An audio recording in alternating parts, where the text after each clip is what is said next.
Saludos a todos detrás de la cámara. Estas son las noticias más importantes hasta la medianoche del lunes 20 de mayo. Comencemos. Con respecto a Irán, donde ya ustedes habrán visto la foto del helicóptero accidentado y habrán oído del informe que se encontraron todos los cuerpos sin vida, y por ende ya es oficial que el presidente y el ministro de Relaciones Exteriores de Irán han fallecido, donde se han declarado varios días de luto en Irán. En las redes sociales han comenzado a correr una serie de teorías de conspiración, donde una de ellas apunta como responsable al gobierno de Israel, la figura más importante de la propaganda de Putin en la televisión rusa, que es el señor Vladimir Solovyov, que apunta el dedo acusador a los Estados Unidos y a Israel, pero acusa más a los Estados Unidos de este magnicidio, basándose en el asesinato del general Soleimani por un misil en el aeropuerto de Bagdad, en Irak.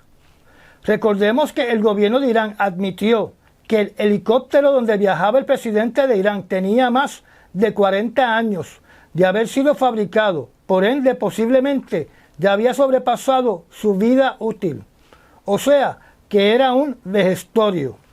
Por otro lado, el gobierno de Israel indicó de que no estuvo envuelto en la muerte del presidente de Irán, donde murieron otros funcionarios del gobierno de Irán.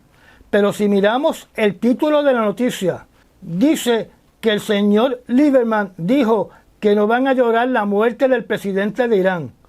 Y otros periódicos musulmanes alegan que los políticos de Israel celebraron la muerte del presidente iraní. Un análisis que inmediatamente se produjo en diferentes medios noticiosos es cómo afecta la muerte del presidente de Irán en el desarrollo de las armas nucleares de Irán. Por su parte, Irán indicó de que el gobierno iraní continuará funcionando normalmente, donde ya tienen un presidente interino asignado por el ayatolá y tienen un candidato para la posición de ministro de Relaciones Exteriores. No brinquen a conclusiones. Recuerden que hay que esperar que finalice la investigación del por qué se estrelló dicho helicóptero de los 3 que estaban volando en formación. O sea, que despegaron 3 helicópteros. 2 de ellos llegaron a su destino y uno se accidentó. Esta investigación no solo es analizar los escombros del estrellamiento, sino también interrogar a toda persona que tocó o estuvo cerca de dicho helicóptero o que es responsable de su mantenimiento. Durante el día de hoy se anunció que Turquía ha dicho que se unirá al país de Sudáfrica en su petición y acusaciones contra Israel en la Corte Internacional de Justicia, donde este país también indicó que todos los estados que son miembros de la Convención sobre Genocidio deben ser parte del pliego acusatorio contra Israel. Recordemos que Turquía es uno de estos países de la OTAN con un historial nebuloso, como por ejemplo permitir reuniones de los líderes de Hamas y de Hezbollah con Irán dentro de su país, donde en estas reuniones hay una gran posibilidad de que se discutan temas sobre acciones violentas contra Israel. En Israel, las manifestaciones multitudinarias contra Netanyahu se siguen llevando a cabo, como pueden ver en la fotografía que está desplegada en estos momentos en la pantalla. Esta noticia dice que el líder de la oposición de Israel, llamado Benny Gantz, amenazó con abandonar la coalición gubernamental a menos que el primer ministro de Israel, Benjamín Netanyahu, desarrolle un plan sólido para una Gaza de posguerra. Esto lo que significa es que Gantz y su partido dejarán de apoyar a Benjamín Netanyahu, donde esta amenaza ocurre mientras continúan las grandes protestas en Israel que exigen un alto al fuego y un acuerdo para liberar a todos los rehenes que permanecen en las manos de Hamas, que estén vivos o muertos. Como les indiqué en el compendio noticioso de ayer, Israel continúa ampliando sus ataques mortales en la Franja de Gaza, particularmente en Jabalía y en la ciudad de Rafah, donde ahora se informa que las Fuerzas Armadas de Israel han tomado control del hospital Al-Auda, que queda al norte de la ciudad de Gaza, en Jabalía, que provee servicios médicos básicos, servicios de obstetricia, y tiene una sala de maternidad que es la más grande de ese distrito, donde además ofrece los servicios de fluoroscopía. Naturalmente, este es un hospital mucho más pequeño que el hospital de Al-Shifa en la ciudad de Gaza. Por otro lado, en lo que se conoce como la región de campamento de refugiados de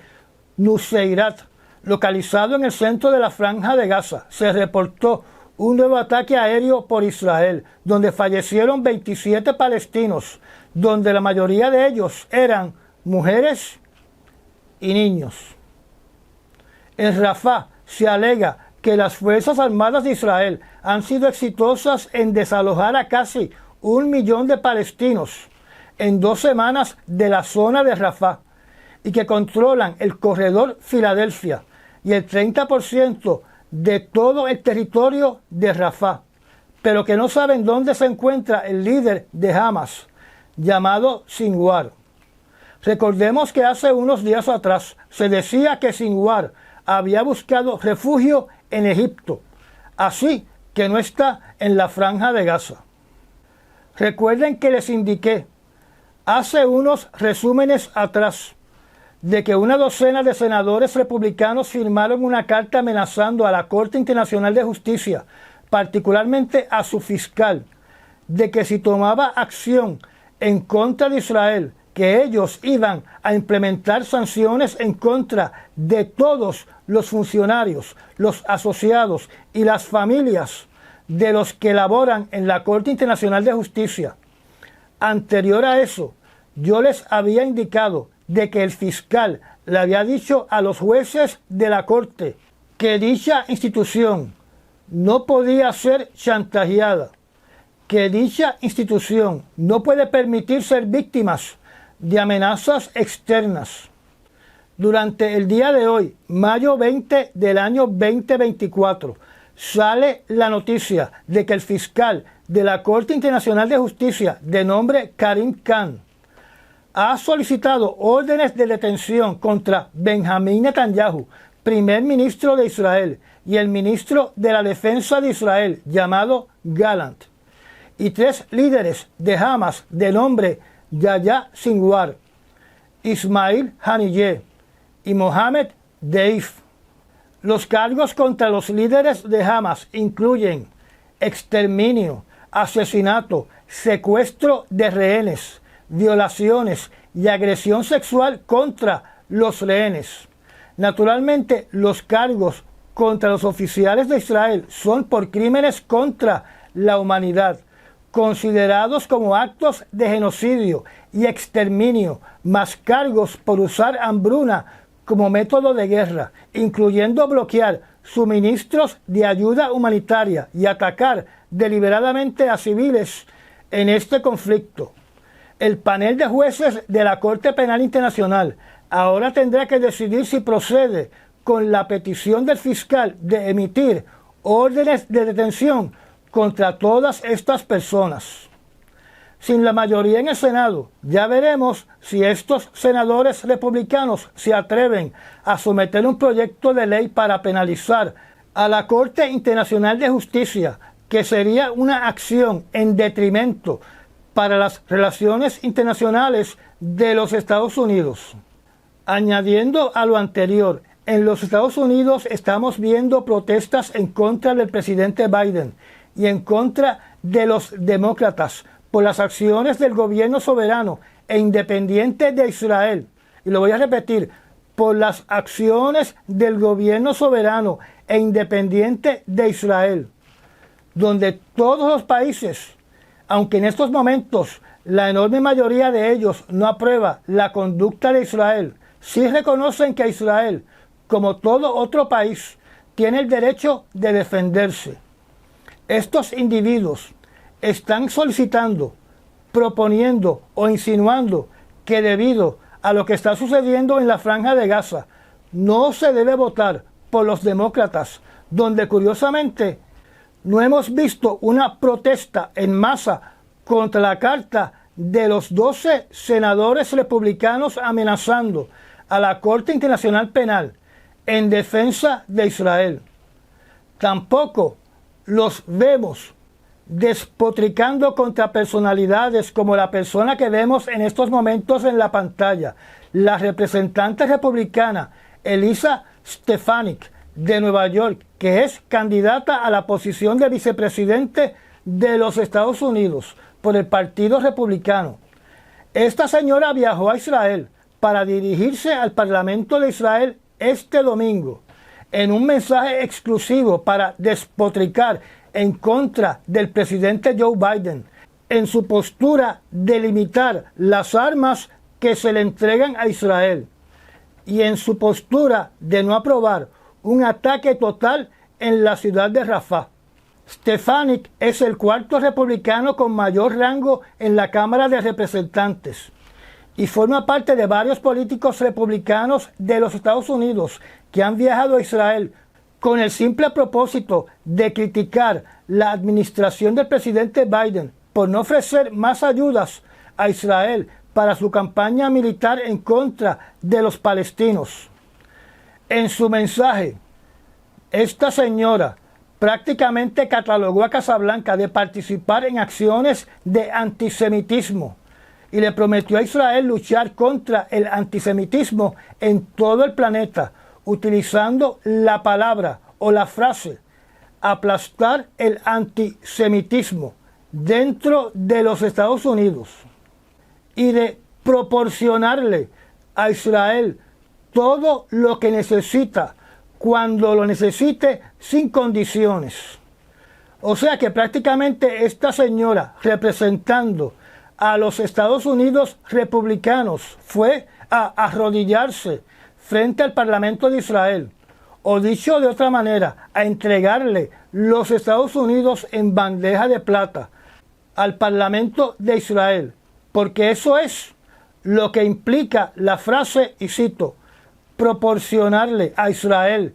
todo lo que se necesita cuando lo necesite sin condiciones. Cierro la cita. Y de seguro que uno de los propósitos fue buscar fondos para la campaña política del presidente Trump y de ella como vicepresidente de los Estados Unidos. Así que usted,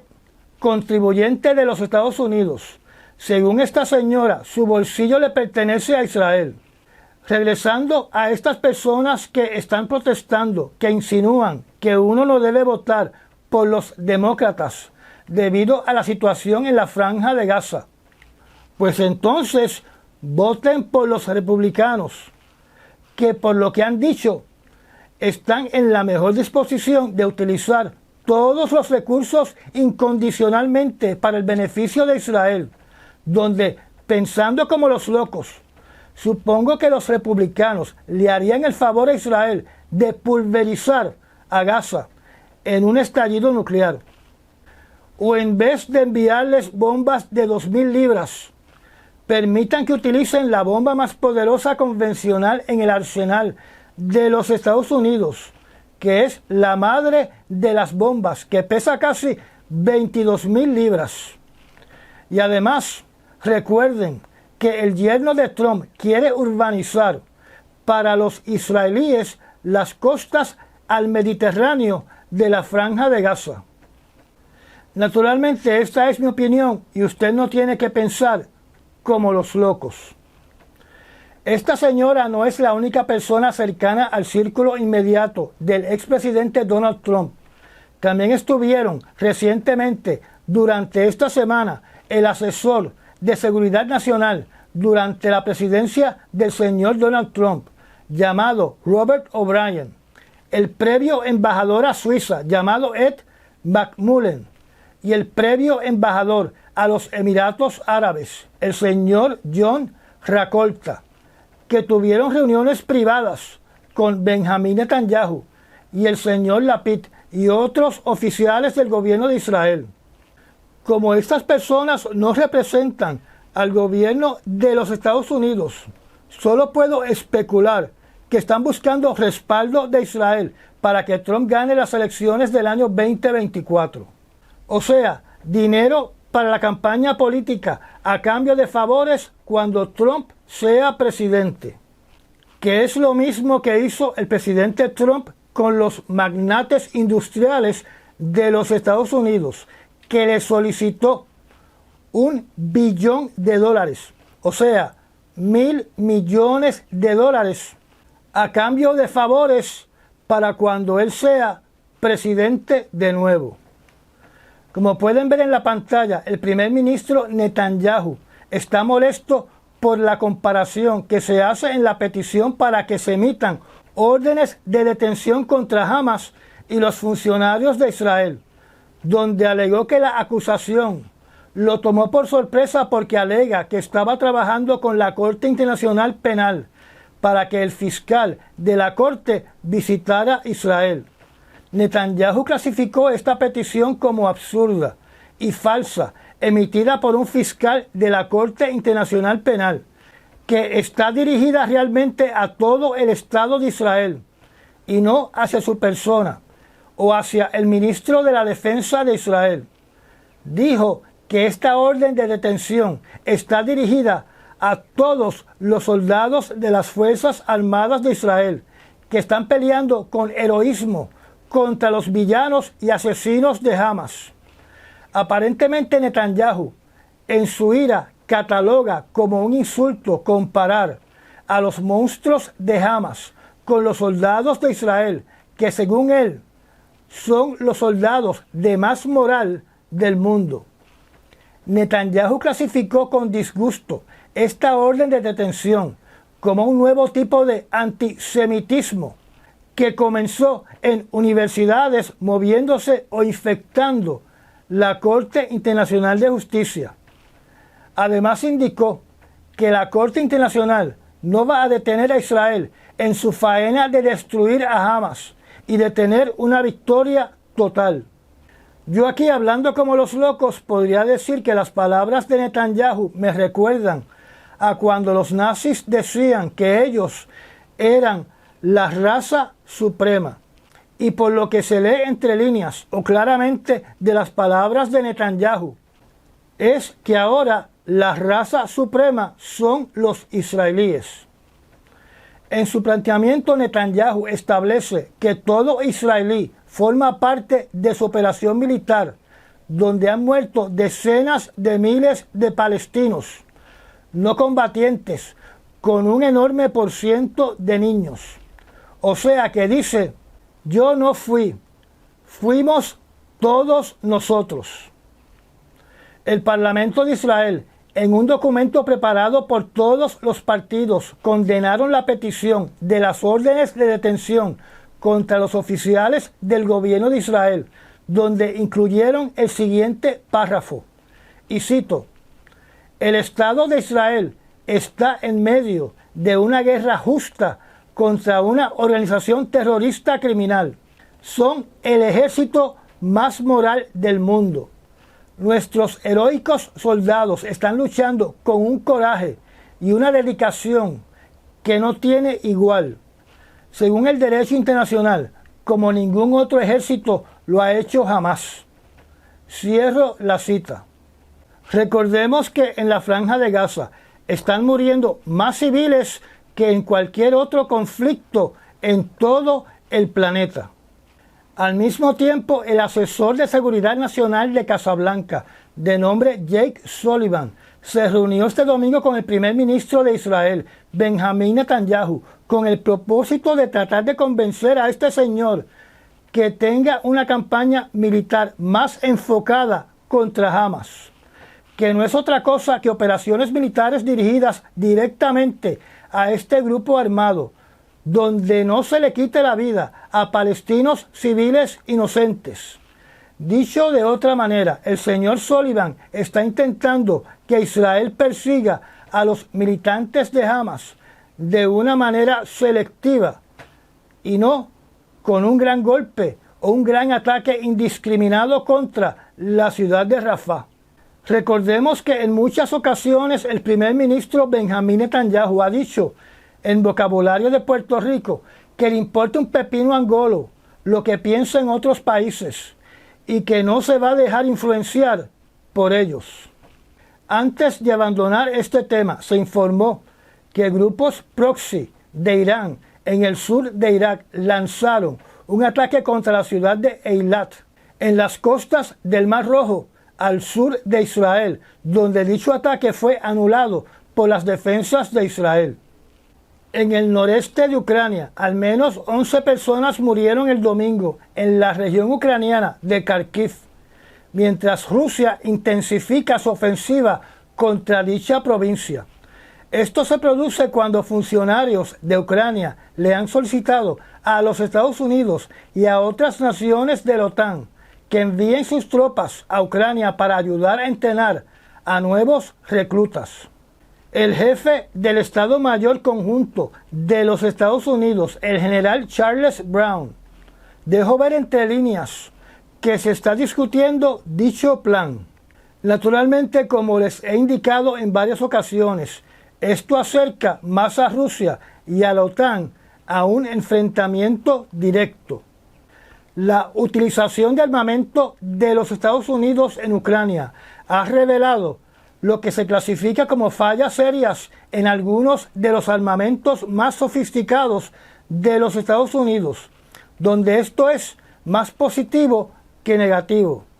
Negativo para los ucranianos que están en la guerra en estos momentos con Rusia, porque están teniendo problemas para que este armamento tenga resultados óptimos en el campo de batalla. Y positivo para los Estados Unidos, porque le ha permitido identificar estas fallas, como por ejemplo sus debilidades ante los sistemas electrónicos de defensa de Rusia. Estos fallos serán identificados, analizados y corregidos en nuevas versiones de estos armamentos. Los rusos también están realizando ataques en el suroeste de Ucrania contra zonas industriales de la ciudad costera de Odessa, donde, como pueden ver en la pantalla, destruyeron casi por completo un edificio parecido a un almacén, donde falleció un ucraniano y varios trabajadores resultaron heridos. Los ucranianos también tuvieron una victoria, ya que se informó que pudieron destruir un barco barreminas de la flota naval rusa en el Mar Negro. Mientras tanto, en la costa este del Mar Negro, en el país de Georgia, del cual les he mencionado que Rusia se ha pasado enviando migrantes en un intento de rusificar y cambiar el gobierno a un gobierno prorruso, tomando el control de las organizaciones y organismos gubernamentales. Su presidente acaba de usar su poder de veto para paralizar una pieza legislativa que causó sendas protestas en el país, donde esta pieza legislativa fue bautizada con el nombre de la Ley Rusa, ya que dicha ley pretendía ponerle fin a que medios del exterior pudieran publicar dentro de Georgia. Para dar un ejemplo, la prensa europea sería censurada dentro de Georgia, que es una forma efectiva de marginar el país del occidente, que a su vez limita el derecho de todo ciudadano a su acceso a la información internacional. Naturalmente, esto se aplica de una forma sutil, donde esta legislación exige que los medios de comunicación y las organizaciones no gubernamentales se registren, indicando que persiguen intereses de una potencia extranjera. Los críticos de este proyecto de ley dicen que se parece mucho a la legislación utilizada por el Kremlin para silenciar a sus oponentes y que sería un gran obstáculo en el proceso de intento de Georgia para ser miembro de la Unión Europea. Como ustedes saben, tenemos un nuevo presidente en la isla de Taiwán, donde durante su inauguración el país de China envió aviones y barcos militares de forma agresiva a rodear esta isla. En su mensaje, el nuevo presidente de Taiwán dijo lo siguiente, y cito y traduzco: También quiero instar a China a que deje de intimidar políticamente y militarmente a Taiwán y que asuma la responsabilidad global con Taiwán de trabajar duro para mantener la paz y la estabilidad a través del estrecho de Taiwán y en la región para garantizar que el mundo no tenga miedo a que una guerra sea declarada. Cierro la cita. Recordemos que en una de las noticias anteriores yo les había indicado a ustedes de que China había amenazado a este nuevo presidente por sus creencias en un Taiwán soberano.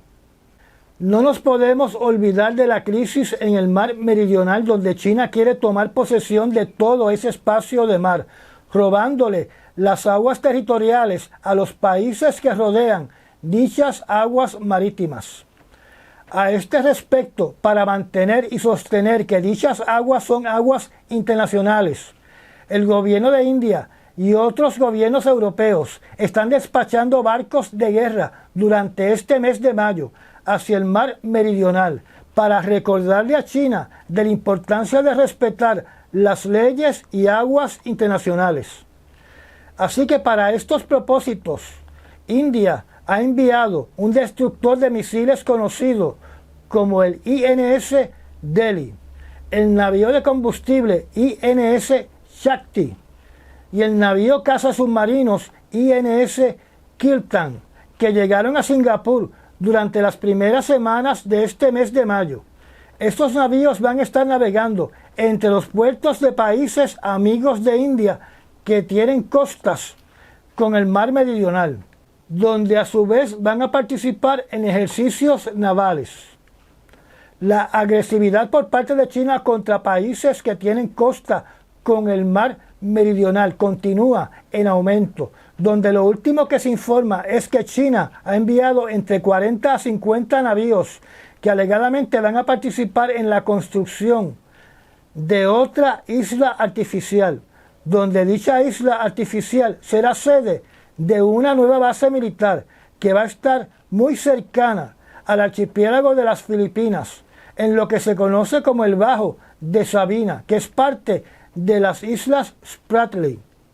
La reacción por parte de Filipinas es el envío de por lo menos 10 barcos que van a intentar proteger el Bajo de Sabina.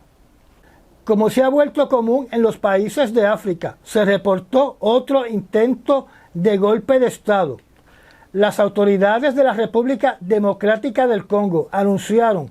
que le pusieron fin a un intento de golpe de Estado en la capital de Kinshasa durante las horas del domingo. Se informó que hombres armados intentaron asaltar el Palacio Presidencial, así como la casa de uno de los legisladores más importantes del país, en un intento de derrocar el gobierno del presidente Félix Tshisekedi. Los militares rebeldes envueltos en este golpe de Estado fueron solo unas pocas decenas, ya que se informa que solo participaron alrededor de 50 personas en este complot, donde fueron arrestados 3 ciudadanos estadounidenses. Y esto hay que aclararlo. Son 3 ciudadanos de la República Democrática del Congo que también tenían ciudadanía de los Estados Unidos. El aparente líder de este intento de golpe de Estado es un conocido opositor congoleño llamado Christian Malanga, que murió durante el asalto. Malanga fue residente de los Estados Unidos, viviendo en el exilio durante más de una década. Hay que hacer notar que pese a que los mercenarios de Wagner Group alegadamente le brindan seguridad al presidente de la República Democrática del Congo, en ninguno de los artículos sobre este intento de golpe de Estado se menciona dicha organización. Al noroeste de la República Democrática del Congo se informa que los Estados Unidos no va a remover las tropas que quedan en la base militar cercana a la capital del país de Níger hasta mediados del mes de septiembre de este año. Recordemos que ya hay tropas rusas ocupando por lo menos las barracas vacías de los soldados que han abandonado esta base militar, que tiene un aeropuerto que estaba siendo utilizado por drones de reconocimiento de los Estados Unidos para combatir a los grupos terroristas de la zona de Sahel. A mi entender, esto naturalmente aumenta el peligro a la vida de las tropas de los Estados Unidos que permanecen en dicho lugar, ya que recordemos que les indiqué anteriormente que el gobierno de Níger, o sea, la nueva junta militar, le había dado un plazo de 30 días para que todos los soldados de los Estados Unidos abandonen dicha base en el mes de marzo. Los abogados de Julian Assange se apuntaron a otra victoria en la corte de más alta jerarquía del Reino Unido, ya que dicha corte dictaminó de que él tiene todo el derecho a un nuevo juicio para apelar la decisión de ser extraditado a los Estados Unidos, donde se enfrenta a una condena que puede ser tan severa como cadena perpetua. El señor Assange no estuvo presente en la corte alegadamente por su estado de salud. Hasta ahora ha estado en una cárcel británica por 5 años. La noticia no dice nada sobre permitir que salga a la libre comunidad mientras se ventila otra vez su caso en una corte británica. Y para finalizar, el presidente Milei de Argentina se busca los conflictos internacionales de gratis, ya que, como ustedes saben, en su viaje a España arremetió contra la esposa del presidente de España, llamándola corrupta, y cuando regresó a su país, Argentina, redobló su ataque repitiendo que Begoña Gómez, esposa del presidente Sánchez, es una corrupta y que no va a pedir perdón. Los ataques son debido a que Milei se pinta como un político de ultraderecha, y en España el que ganó democráticamente la presidencia es del Partido Español Socialista. Así que en el caso que Argentina necesita un aliado de la Unión Europea, donde hay varios países que son socialistas democráticos, se le va a hacer un poco más difícil conseguir una buena relación diplomática.